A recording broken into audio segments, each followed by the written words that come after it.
حضرت داؤد علیہ السلام کی قوم کے 70,000 افراد سمندر کنارے ایلا نامی بستی میں رہا کرتے تھے۔ ان لوگوں کو اللہ نے ہزاروں نعمتوں سے نوازا تھا، لیکن جب راحت اور سکون آیا تو یہ اللہ کی عبادت سے محروم ہو گئے اور اللہ کی مخلوقات پر ظلم کرنے لگے۔ تو یوں اللہ نے ان کو خبردار کیا کہ ہفتے میں ایک دن ہفتہ کے دن شکار نہ کیا کرو۔ اتوار سے لے کر جمعہ تک جتنا شکار پکڑنا ہے پکڑ لو، لیکن ایک دن اللہ کی عبادت اور مخلوقات پر امن کے لیے رکھ دو۔ یوں اللہ نے ان کا امتحان لینا شروع کر دیا۔ وہ اتوار سے لے کر جمعہ تک سمندر میں مچھلیاں پکڑنے لگتے تو مچھلیاں زیادہ مقدار میں ہاتھ نہ آتیں، اور ہفتے کے دن سمندر کو دیکھتے تو ان کو بڑی بڑی مچھلیاں نظر آنے لگتیں۔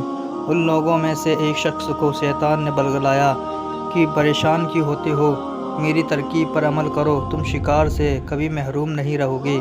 تو بس شیطان کے کہنے پر اس شخص نے ہفتے کے دن کانٹا لگا کے ڈوری کو سمندر میں ڈال دیا، تبھی مچھلی پھنسی، اور شیطان نے کہا اس مچھلی کو تم اتوار کے دن نکالنا، اور یوں ہفتے کی حرمت بھی باقی رہے گی اور تمہارا شکار بھی ہو جائے گا۔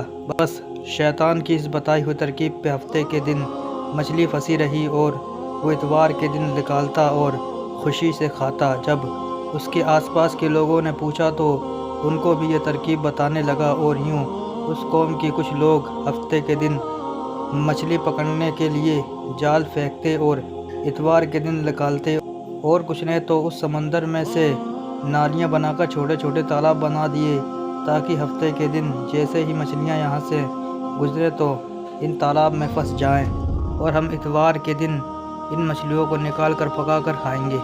اس گاؤں میں کچھ اللہ کے خاص بندے بھی موجود تھے جو کہنے لگے، اے لوگو، اللہ نے ہفتے کے دن شکار کرنے سے منع کیا ہے۔ یہ جو تم جال پھینکتے ہو یا چھوٹے چھوٹے تالاب بناتے ہو، اگر ان میں ہفتے کے دن مچھلی پھنستی ہے تو شکار ہفتے کا ہوگا۔ اللہ کے عذاب سے ڈرو، اللہ کی نافرمانی نہ کرو۔ وہ لوگ ان لوگوں کا مذاق اڑانے لگے اور کہنے لگے، ہماری جو مرضی ہوگی ہم وہ کریں گے۔ اب اس بستی میں 3 گروہ بن گئے۔ ایک 70,000 میں وہ لوگ تھے جو ان نافرمان لوگوں کی بار بار اصلاح کرتے، دوسرے جو ان لوگوں سے نفرت کرتے پر خاموشی اختیار کیے ہوئے تھے، اور تیسرے وہ جو گمراہ ہو کر اللہ کی نافرمانی کر رہے تھے۔ تو یوں نیک بندوں نے اس بستی کے بیچ میں سے ایک دیوار کو کھڑا کر دیا اور یہ حکم نافذ کیا کہ اللہ کی نافرمانی کرنے والے اس طرف ہو جائیں، اور ہم جو اللہ کے فرمانبردار ہیں وہ اس طرف رہیں گے۔ وہ سارے لوگ بار بار ان سے کہتے رہے کہ اے لوگو، اللہ سے ڈرو۔ قوم سمود اور قوم لوط کا جو حشر ہوا ان کو یاد کرو، اللہ کی نافرمانی نہ کرو ورنہ تم پہ بھی عذاب آئے گا۔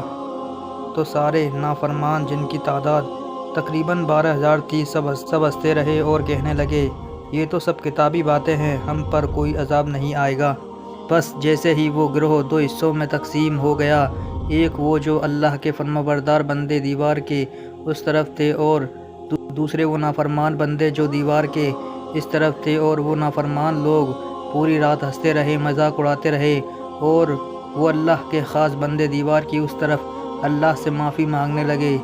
بس جیسے ہی صبح ہوئی تو اللہ کے نیک بندے جب صبح اٹھے تو انہوں نے محسوس کیا کہ دیوار کی اس طرف سے کسی انسان کی آواز نہیں آ رہی ہے۔ جیسے ہی وہ لوگ دیوار کی اس طرف چڑھ کر دیکھنے لگے، سارے کے سارے لوگ بندر کی شکل میں تبدیل ہو چکے تھے اور بندروں کی حرکت کو انجام دے رہے تھے۔ وہ سارے لوگ دیوار سے ان بندروں کو دیکھنے لگے۔ ان سارے لوگوں میں سے جو ان کے رشتہ دار تھے، انہوں نے ان بندروں کے کپڑوں سے اپنے اپنے رشتہ داروں کو پہچانا اور چیخ کے رونے لگے اور اللہ سے معافی مانگنے لگے۔ لیکن اللہ کا عذاب جب آتا ہے تو وہ کر رہتا ہے۔